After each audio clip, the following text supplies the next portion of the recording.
Scroll through any used car listing this week and you'll see how badly buyers have been getting burned.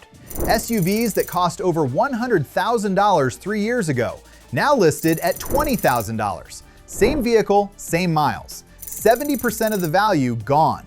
These aren't low-budget Toyotas with 200,000 miles. These are barely broken-in luxury SUVs that someone financed, insured, and parked in their driveway thinking they'd made a smart purchase. They didn't. Today, we're counting down 15 SUVs using iSeeCars depreciation data from over 800,000 transactions. And that number one spot, it's gonna blow you away. An SUV that lost over 72% of its value. No other vehicle even comes close. Let's get into it. Number 15, Nissan Armada. The Nissan Armada is currently sitting at 62% depreciation over 5 years. On an SUV that costs between $59,000 and $80,000, you're looking at $36,000 to $50,000 just gone. And the crazy part? The Armada is actually reliable. RepairPal ranks it second out of 14 full-size SUVs. It's more dependable than the Tahoe, more dependable than the Expedition. But the used car market doesn't care. At wholesale auctions, the Armada lost a third of its value in the first year alone. Now, you're probably wondering, why is the Armada's value tanking so hard? Well, it's due to varying reasons, but recently, Nissan took a gamble. They ditched the proven 5.6-liter V8 for a brand new but unproven twin-turbo V6 in the 2025 model. There's already a recall for rear-view camera software failures, and fuel economy still sits at 13 city, 18 highway. Which begs the question, what's the point? Reliable or not, the Armada burns money the moment you sign. Number 14, Volvo XC90. The XC90 sits at 58.7% depreciation. That's around $34,000 lost over 5 years. And if you went with the plug-in hybrid thinking you'd save money, even worse, 60.9% depreciation. Volvo built its entire brand on safety, crash ratings, accident avoidance, peace of mind. But here's what they don't advertise. The XC90 has a transmission problem that owners describe as the engine revving at 4,000 RPM while the car barely moves forward at 15 miles per hour. You're flooring it, the engine is screaming, and the car just crawls. There's also a rear-view camera recall that stretches from 2021 all the way to 2025. 4 model years, same problem. Climate control failures pop up too, and all of this is happening on an SUV that starts above $60,000.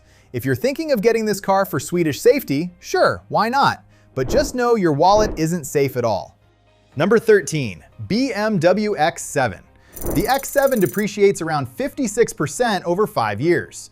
On an SUV that ranges from $88,000 to over $157,000, that's a $50,000 loss on average. And that's before you even factor in what it costs to own this thing. Maintenance runs about $900 a year. Insurance, anywhere from $15,000 to $22,000 annually. So you're bleeding money just to keep it on the road. But here's the real problem.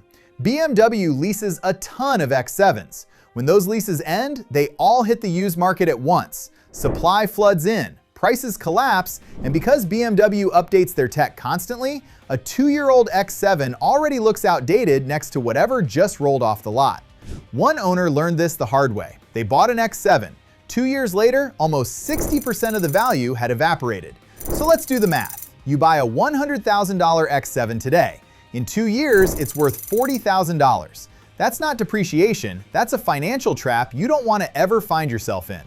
Number 12, Mercedes-Benz GLS. Here's a fun one. The GLS selling price starts at $90,000. After 5 years, you're holding on to just 47% of that. Depending on the trim, you're losing anywhere from $47,000 to $95,000 in value. But the depreciation is only part of the story. Let's talk about what it costs to actually drive this thing. The AMG version gets 14 miles per gallon in the city, 16 on the highway.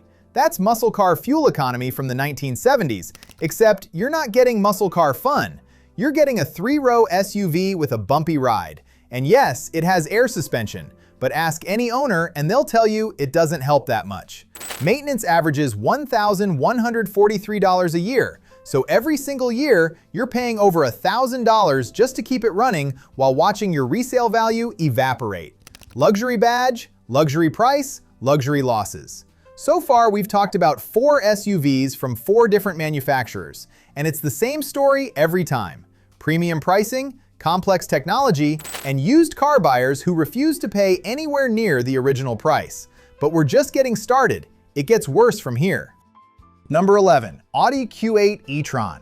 This is where electric vehicles start showing up, and not for good reasons. The Q8 E-tron depreciates at 72%. That's 3 times faster than gas-powered Audis. You're looking at $48,000 to $60,000 in losses on an SUV that cost $80,000 or more brand new. So what happened? Technology moved on. When this thing launched, 217 to 246 miles of range was impressive. Now, competitors are pushing past 300. The DC fast charging on the Q8 maxes out at 100 kilowatts. Meanwhile, newer EVs charge at 150, 250, even 350. And buyers have noticed. 2022 models with just 10,000 miles on them are selling for around $50,000. That's nearly $30,000 gone in 2 years. Here's the problem with first-generation EVs. What felt cutting edge in 2019 now feels average. Nobody wants to pay new prices for yesterday's technology, and the Q8 e-tron is learning that lesson the hard way. Number 10, Land Rover Discovery. If you know anything about Land Rovers, this one won't surprise you.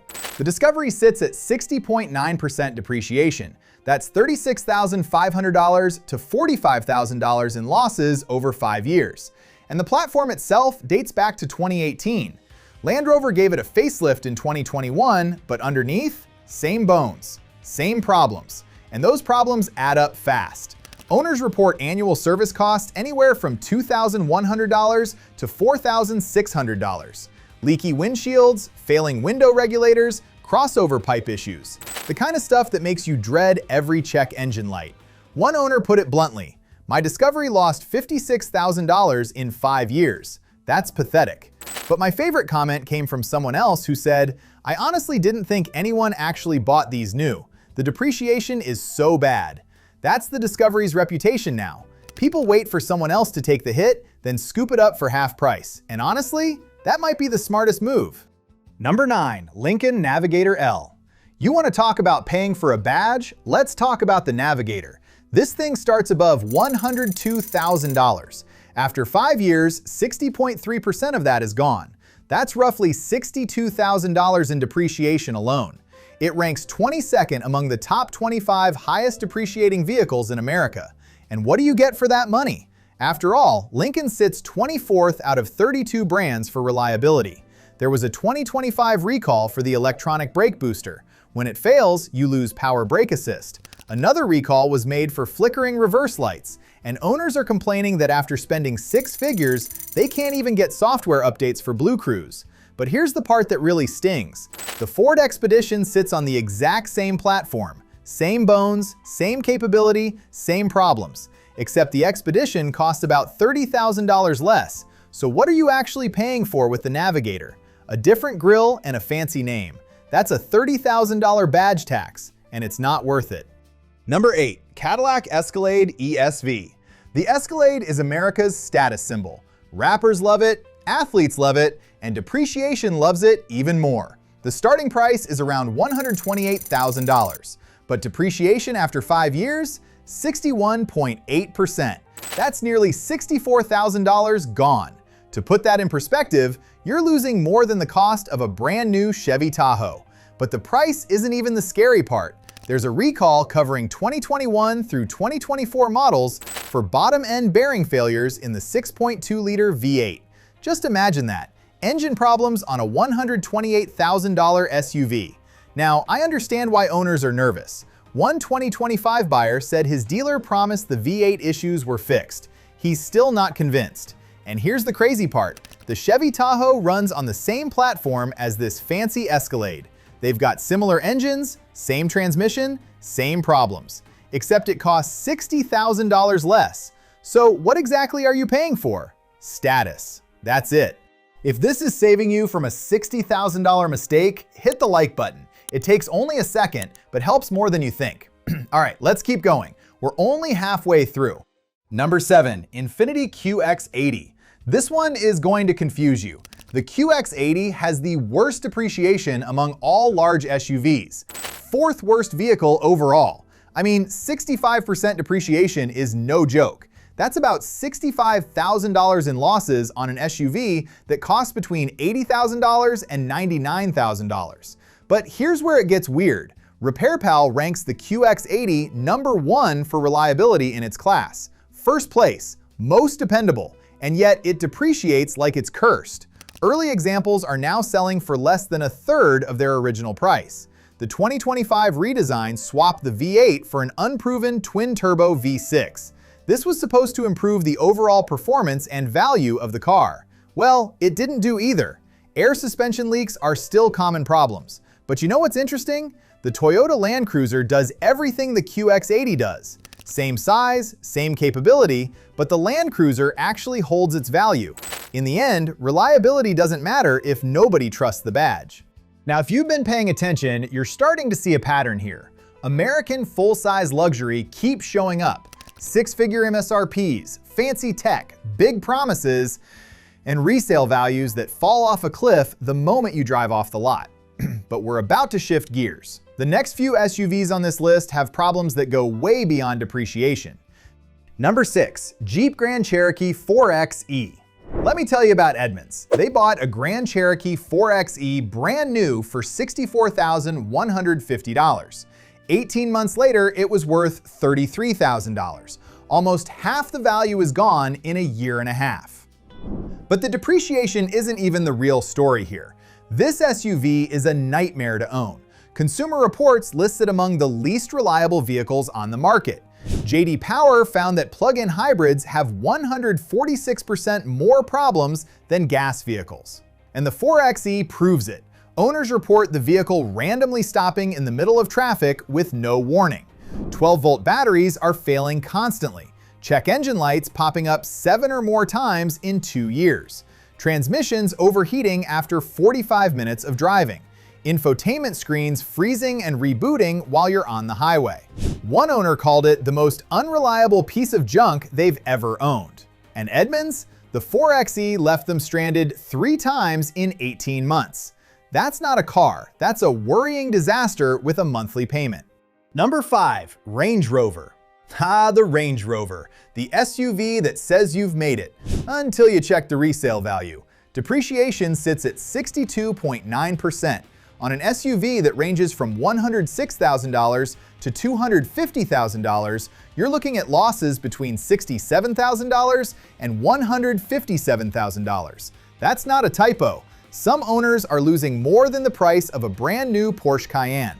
RepairPal gives it a 2.0 out of 5 for reliability. Consumer Reports gave it a 1 out of 5 for predicted reliability back in 2020, and things haven't improved much since. The 2023 model alone had 7 recalls. 7! Air suspension failures, check engine light issues, and if you went with the plug-in hybrid, there's a high voltage battery overheating risk. One owner said it best: when you buy a Range Rover, new or used, expect to lose a lot of money. The Lexus LX offers the same luxury and capability with Toyota reliability, but Range Rover owners keep paying $67,000 extra for a badge and a headache. Number 4, Tesla Model X. Those falcon wing doors look incredible until they don't open, or they don't close, or they cost you thousands to repair. The Model X sits at 63.4% depreciation. On an SUV that costs between $80,000 and $95,000, that's around $51,000 in losses. And that's before you pay for insurance, which runs about $20,700 a year. Here's the thing about the Model X. The basic design hasn't changed much since 2017. 8 years, same look. And in the EV community, that's ancient, but the problems stack up fast. Those falcon wing doors are complex and constantly misaligning. Suspension wears out quickly, especially on the 22-inch wheels. Screens and infotainment systems fail. There have been multiple recalls. And every time Tesla cuts prices on new models, your used Model X loses value overnight. When it comes to the Model X, you're not buying innovation. You're buying a repair bill with falcon wing doors. So what do the last few SUVs have in common? EVs, plug-in hybrids, air suspensions, first-gen technology that sounded great on paper, but in the end, they are just over-engineered systems that dealers struggle to fix and owners have stopped trusting. And we're just getting to the top 3. This is where things get ugly. Number 3, Maserati Levante. Maserati, the name alone sounds expensive, exotic, Italian craftsmanship. That trident badge on the grille will have you thinking you're getting something special. You're not. The Levante ranks 216 out of 217 luxury vehicles for resale value, second to last. Depreciation hits 50% in the first year. By year 2, you're at 70%. Overall, you're looking at $65,000 to $105,000 in losses. And here's what Maserati doesn't tell you. The Levante shares its platform with Alfa Romeo and Jeep. You're paying supercar prices for mass market bones. The first oil change, $3,000. Year 2 service, $5,000. But the craziest part is that the clutches start failing between 13,000 and 30,000 miles. One owner went viral talking about it. Bought a 2022 Levante brand new for $130,000. Today, it's worth $20,000. Let that sink in. $130,000 to $20,000. That's $110,000 gone. That's not depreciation, that's watching your money vanish into thin air. Number 2, Tesla Model Y. Now, you might be wondering why the Model Y is this high on the list. At 59% depreciation, it's actually lower than some of the SUVs we've already covered. But here's why it matters. The Model Y is the best-selling EV in America. Over 170,000 units were sold in the first 9 months of 2025 alone. That's a massive number of owners all learning the same painful lesson at the same time. Buy one for $45,000 to $52,000. 5 years later, you've lost $26,500 to $31,000. Multiply that by hundreds of thousands of owners, and you're looking at billions of dollars in collective losses. And the problems don't help. Panel gaps, paint quality issues, 12-volt battery failures, heat pump problems in cold weather, screen failures, door handles that stop working. Every time Tesla cuts prices on new inventory, used Model Y values drop overnight. Owners wake up and their car is worth less than it was yesterday. Literally. The Model Y isn't just an SUV. It's the ultimate proof that EVs don't hold value like gas vehicles. Number 1, Jaguar I-PACE. This is it. The worst depreciating vehicle of any type. Not just SUVs, any vehicle. Period. 72.2% depreciation. No other vehicle even crosses the 71% line. The I-PACE stands alone. A 2019 model that sold for $87,495 brand new recently went for $16,250 on Cars and Bids. That's over $71,000 gone, and Jaguar discontinued it after 2024. Here's what happened. Jaguar launched the I-PACE in 2018 as their cutting-edge electric future. Then they just stopped. No major updates, no improvements, nothing. Meanwhile, competitors raced ahead with longer range and faster charging. The I-PACE maxes out at 100 kilowatts. Competitors charge at 150, 250, even 350. One comment summed it up perfectly. I can't believe I bought a Kia Niro EV for $21,000 and I could have had an all-wheel drive Jaguar for just $4,000 more. And that's everything you need to know about the Jaguar I-PACE. And there you have it, 15 SUVs. Same story every time. Overpriced, over-engineered. Built by manufacturers chasing trends instead of building lasting value. So the question is, will manufacturers figure this out before 2027, or will next year's list be even longer? Drop your take in the comments.